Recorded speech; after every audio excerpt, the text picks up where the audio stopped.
connection, engagement, rigor, success. Hello, and welcome to my podcast, coaching you through all things education. And you can find me right here on Tuesdays at noon. I'm your host, Ann Labangana Clay of ANC Unlimited, and we take the stress out of education. I am a passionate educator who has spent the past 26 years teaching, presenting, coaching, and consulting for students of all ages, parents, other educators, and the public. Each week, we will unpack relevant topics in education together. And when I'm not podcasting, stop by our website, acunlimited.org, for our new blog post in Coaching You EDU, or a free consultation on any teacher, admin, or parent question of your choosing. We also provide 3 levels of interview coaching and custom design workshops made just for you. If something resonates with you during this episode, please leave a comment on LinkedIn, on our company Facebook page, or on Twitter. Check out the story notes for our social media details. And if you have an episode suggestion, please send it to coachingallthingsedu@gmail.com. Now let's dive in. So welcome to another episode of Coaching You Through All Things Education podcast. This is a special treat for me today. I have my Twitter friend on here and my Facebook friend too, Julia Joy Dumas Wilks. That rolls off the tongue so beautifully. Hello there, Julia. How are you? Happy Saturday. Happy Self-Care Saturday. Yes, happy Self-Care Saturday. Perfect for our series. We are doing a mental health and wellness series on our podcast, and I could not go without reaching out to you for this topic, because just like that, Self-Care Saturday, I know that you yourself do everything you can to take care of yourself and your family. And I know that you've been a wonderful resource for us on social media with reminding us to take care of ourselves on every day, not just on Saturday. Thank you. Yeah, I trying to practice what I preach. Amen. Amen. All right, we're going to start with question number 1, which includes you telling us a little bit about yourself and why you are so passionate about mental health and wellness. Oh, wow. Well, first and foremost, thank you so much for having me here. Super excited. My own journey is one I have struggled personally with anxiety and depression my entire life. I come from a Southern Christian family, and so it was like, Jesus, and that's it. You don't need no medicine. You don't need therapy. Wow. You be okay. I know what you mean. So, coming from a culture where it's just like, toughen up, nothing's wrong with you. But then knowing that, being called very sensitive, like I always thought something was wrong with me. And then as I got older and I started to learn just how to kind of cope with myself, like certain things that I just learned, and writing and books have been very healing, music. And then as a historian, I'm a trained historian, so I have a master's degree in history. I started just researching how different cultures around the world had rituals and routines around healing, and who the healing people were in the community and what that looked like. And then I noticed just in our own culture that we're missing a lot of that. So that's kind of my little intro story. Yes. Wow, I love it. Yeah, so there's so much, you talk about, and thank you for being so candid and so open about the fact that, so many of us in our youth and even still as adults are dealing with things that society, sometimes our family, sometimes um, our spiritual and religious um, community around us don't necessarily understand or don't necessarily support at times. And so that's very real. And I appreciate you opening our eyes to that. And it's wonderful today. Yes, I hope you know that so many avenues for support are out there now. And we might get into that a little bit as we continue. Thank you. All right. Our next question. Whew, this is a heavy one.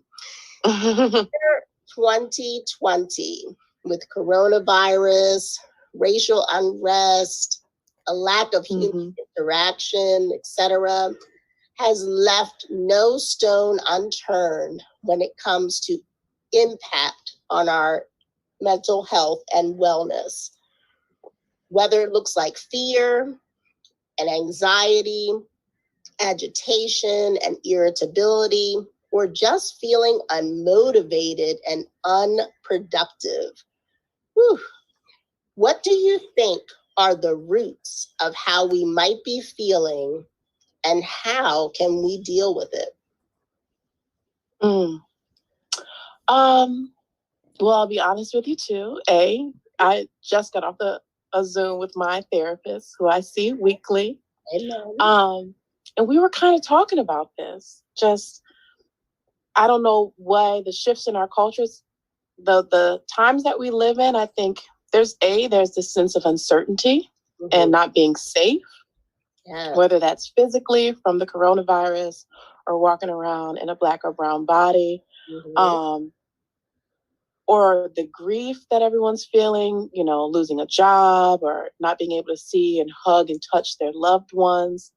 So I think it's uncertainty of our safety, physical, psychological. And then there's also like a lack of belonging. He was talking to me about this idea of being villagers because, I'm a teacher. Yes. And that, the African proverb, it takes a village to raise a child. Right, yeah. But we don't have our village anymore. We are scattered and, we move here for jobs. And now we have to stay home if we're so blessed to even have a job. We are doing it digitally. We can't physically touch anyone. Right. I think we're struggling as a human race with what it means to belong and what it means to feel safe. And I think that feeds directly into people being so tied up to their politics or their religion or whatever other label that they want to, because it feels like you're attacking them and their family. Got you. Taking it personally, really. Yeah, absolutely. Instead of, seeing it for how it is or for face value. Yeah, you unpacked a lot there, and it's true. Wow, it's almost like in my head, it sounded like you were talking about a disconnect, right? We talk about and I think it's like what does it mean to be human anymore? And right. Can we even be kind and humane to one another? But before, I could have a friend that's a Republican and I'm an independent, and then I could have a Democratic friend and I still love you, but we disagree. Exactly, but right? We can't even disagree anymore. People are ready to fight, and gun sales are going up. People literally, the election is coming. I don't know when this will be released, but the election is in 3 days? It's in 3 days, yeah. And I was just saying, I was like, no matter how it turns out, I think it's going to get ugly. And that makes me very sad, you know? You're right. Yeah, this election has been, I think, in all my lifetime, as probably the most emotionally charged election. Like I said, that I can remember. So we'll see what happens on November, right? All right. We're going to move to our next question. So what do you do on Saturdays and on other days to personally work on your own mental health? Lots of things. So one of the things that it's my intention to live a joyful life. So Joy is my middle name. I'm named after my mother, Joy, who was named by a nun. So yeah, her side of the family is Catholic. So, and I always thought it was that. I was like, how is my middle name Joy and I'm struggling to be joyful? And then my mom is also a therapist. And so I would comb through her books about things that people do just to heal themselves, and not just, drug and alcohol, but, we're in the age of positive psychology and people are studying the brain. So as a kid, one of the things that I've done for myself and what I tell some of my friends to do is think about who you were as a child, the things that made you happy, the things that you did. Make a list, 20, 30 things that you did. And so some of the things that I did was like be out in nature, listen to music, write, read books. And for me, I try to incorporate those things as an adult. And they've been very therapeutic for me. So like I mentioned earlier, I do have a therapist that I see when I need to. And with everything going on, I need him a lot. But then creative writing, I love poetry. I love music. Music to me helps me so much. So even if I'm in a bad mood, just putting it on while I work in the background, lighting a candle, putting fresh air, there's certain things that we don't have to spend money, but we can make ourselves and our environment just feel better, more soothing. Yes. And the other thing is just slowing down. So I've heard someone say that this time, they called it the great pause. Yes. So I'm like, okay, I want to intentionally go slower because the pace that my life was at before was too much on my schedule, too fast. So I may be doing the same things, but just slowly, enjoying it more. Awesome. I can feel the feeling coming on. Speaking, I'm taking notes on things I'm going to do after we get off this podcast. Right. These are excellent points. There are some things that we need to reach out to others, right? Our therapists, etc. And then there are some things that we can do, to change our environment. I think of that circle of control, right? Yes. That circle of control sometimes gets smaller and smaller, right? Depending on very small. Yeah, but it's a combination, and I think that's what people need to hear. It's not just a therapist. It's not just changing my environment. You need to think about. You need both, and I think you need to be in tune with yourself to know, okay, is this something that I can handle, or is this okay to ask for help with this? Absolutely. Or for me, an overachiever and an overschedule, is this something I can just scratch off my list? Cancel it, right? Right. I don't want to go. And that's sometimes the hardest thing, right? Sometimes it's I know. the hardest thing to do. I don't want to do this. Nope. And what's funny is, I did it this week. So I'm the chair of the SEL, the Social and Emotional Learning Committee at my school. Right. And we were going to have a meeting, and I love them so much. But I was like, you know what, guys? I'm tired. I don't want to do this. Here's your hour back. There you go. And they probably loved it, right? They were okay. Yeah, nothing was time sensitive. So I said, let's just not. Right? And that's important, like you said, is not, and we say no, because the public needs to understand what that means. Yes, learning to say no is huge. And it actually benefited not just you, but it benefited your entire committee. They were appreciative. Yeah. Time back. Yeah. All right.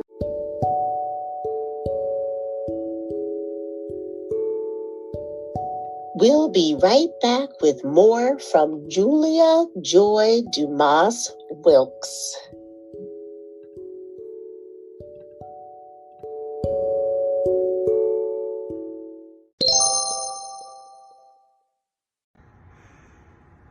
Hello world, Brian Aspinall here from Codebreaker Inc. Are you looking for ways to integrate coding, computer science, and computational thinking into your everyday lesson plans? Check out codebreakeredu.com for a plethora of books. Books for teachers about professional development with coding and computational thinking, as well as the perfect read-alouds for those primary classrooms. Head over to www.codebreakeredu.com and be sure to follow us on Twitter and Instagram at codebreakeredu.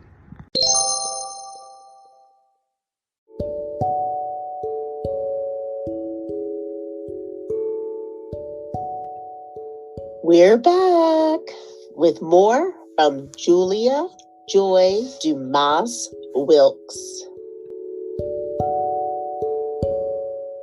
As an educator, you have an awesome responsibility of being charged with the mental health and wellness of your school population, both virtually and now in person.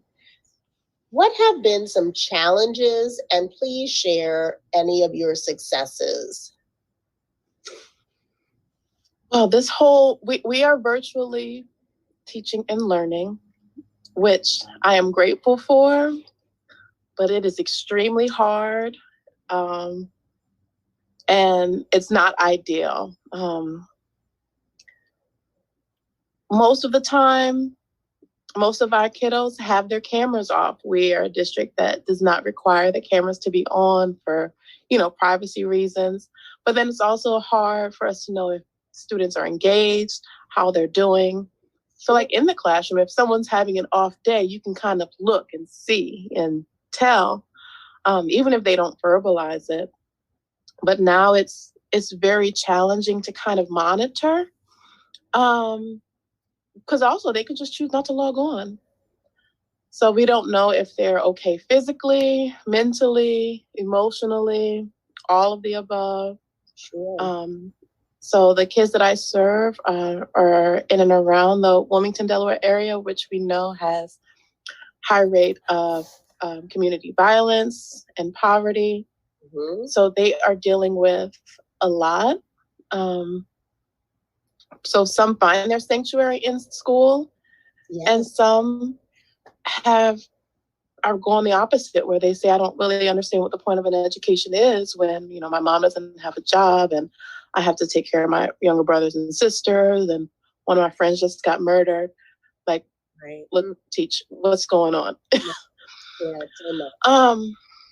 So those are the challenges. The successes are these children and these young people are extremely resilient, yes, and extremely honest.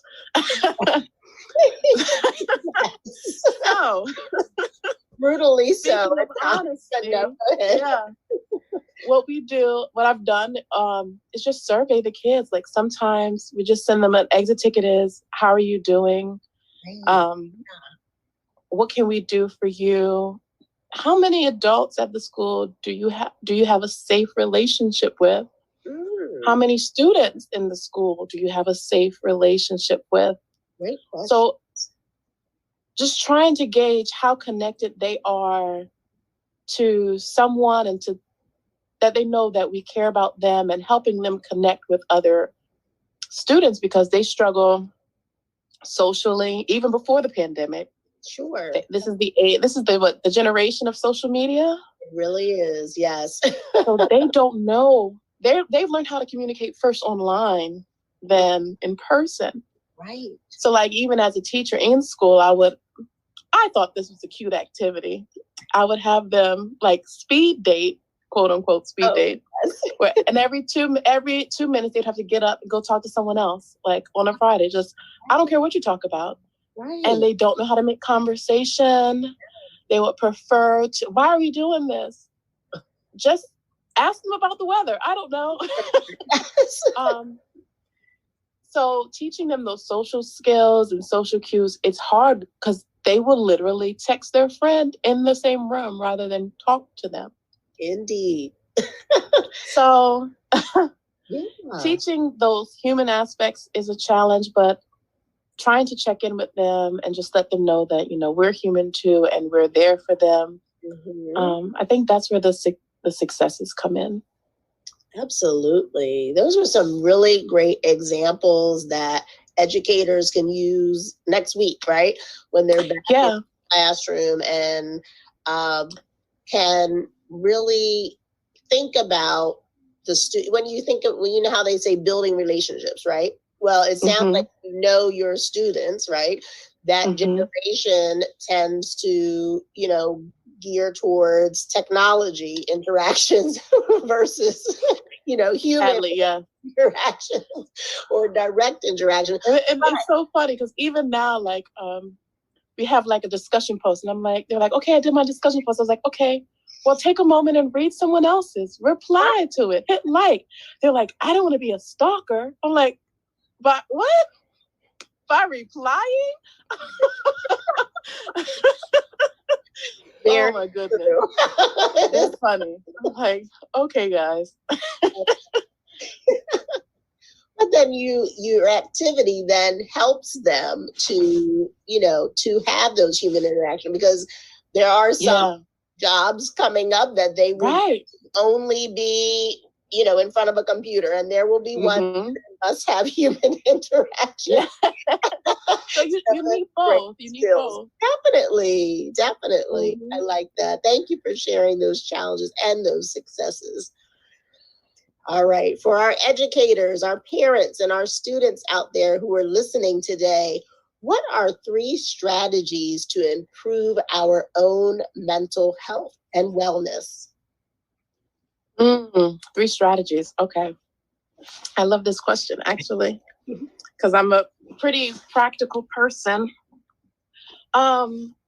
So there's, I've been studying a lot, about self-care and emotional intelligence. So there is what's called the ABCs of emotional intelligence. So A means to acknowledge your feelings. So in order to acknowledge your feelings, you have to at least be aware that you have feelings and what they are. Yeah. That kind of goes into Castle's absolutely first self-awareness pillar. And so I've started reading a book called Permission to Feel.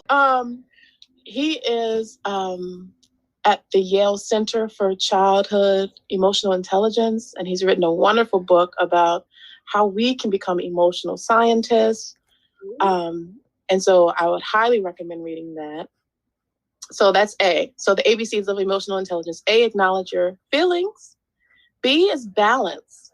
My mother taught me, I told you my mother's a therapist, bless her heart. Balance. So HALT, many people have heard HALT. So you need to halt or you need to stop and check in with yourself. Never get too hungry, angry, lonely, or tired. So, yes, for me, the A is a little different. So I don't get angry. I usually get anxious. So I say never get too hungry, anxious, lonely, or tired. And literally, I do this to myself and my son maybe a couple of times a week. I'm like, okay, check. I don't feel very good. Am I hungry? Oh, no, I think I ate. Am I anxious? Okay. Am I lonely? Have I spent time with someone? Let me call a friend. Or am I tired? She needs a nap. So, if you can check in, then you're good. Yeah. So the C for the ABCs of emotional intelligence is to care for yourself with curiosity and not judgment. So for me, I've literally created like a self-care plan. There's certain days I try to make it fun. I don't want to make it like a job for people. Like me, my best girlfriend, she lives in Los Angeles. So Mondays we'll have like mimosas and we'll put a mask. Tuesdays we'll do our tips, which is like our toes and our nails. little stuff like that you can just, it makes you excited, and it's just for that day, Right. Self-care Saturday, usually I make myself stay in bed until 12, Ooh. or I don't do anything for anyone else until 12. My son knows, good luck for breakfast and maybe lunch. I'm sure you can find something. You are not starving. So that's the C. And then the last, the ABCs of emotional intelligence, is seek support. So that's where either your family, your support system, or a therapist, if you need it. So I know you asked me for 3, but that's 4. A little disobedient. Well, that's okay. We love more. More is best at this point. No, that's awesome. Those are some wonderful tips that everybody can apply today, not Monday, right? We're not waiting till next week. Doesn't cost money. Right now, right? And it doesn't cost a thing, exactly. But I think what I noticed about your list is being intentional about yourself. Absolutely. Right? Mm-hmm. You have to put it on the calendar, or you have to set a timer, or you have to be intentional. And that's how we are able to thrive, right? Even absolutely, because our attention and our time is very valuable, and with the computers and work and kids and everything else, it's so easy for the whole day to get away from you. Oh, indeed. All right. And our final question is trending on the show. It is, if you could have a billboard with anything on it, what legacy message would you print on it, and why? Legacy message. That's beautiful. The legacy message, I think, it would be protect your joy. Mm-hmm. Protect your joy. One of my favorite scriptures is, the joy of the Lord is your strength. Yes. So I think about that, and just, there's so much that we can't control. And I even tell my coworkers, I'll just, just hold on to your joy. Because now what scientists and doctors are finding is that people who are even optimistic, are hopeful, are healthier. They're more likely to recover from illness. Absolutely. They're more likely to have healthier relationships. So, we're living through this pandemic. I don't know if I'm going to get it or not, but I don't want my immune system to be so broken down that I have no ability to fight it. Wow. So why not? Protect your joy. Woo! Yes, ma'am. That packs a punch. Well, thank you so much for sharing with us today. Your words of wisdom have been resonating, with me. Oh, thank you. That's very, I'm very passionate about our mental health and wellness. And again, I knew that you would be perfect. Thank you so much for thinking of me. Oh, it's such a blessing. Oh, a blessing for us as well. All right. Have a wonderful rest of your self-care Saturday. All right. Thank you. You too. And we'll see you. All right.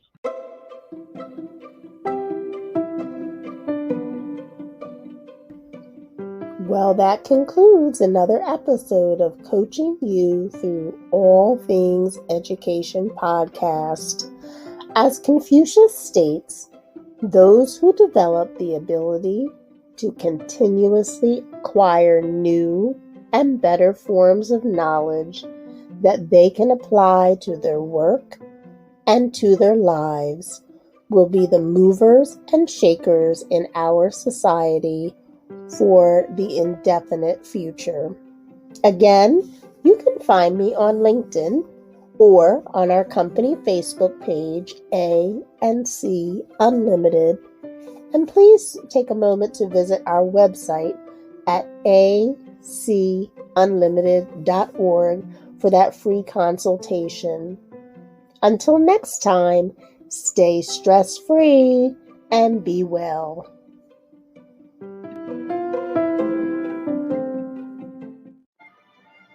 Hello, this is Ann Labangana Clay, your podcast host for coaching you through all things education, as well as the founder of ANC Unlimited. I absolutely love using Anchor as my home. Let me tell you why. First of all, the creation tools allow me to record and edit my podcast right from my phone or my computer.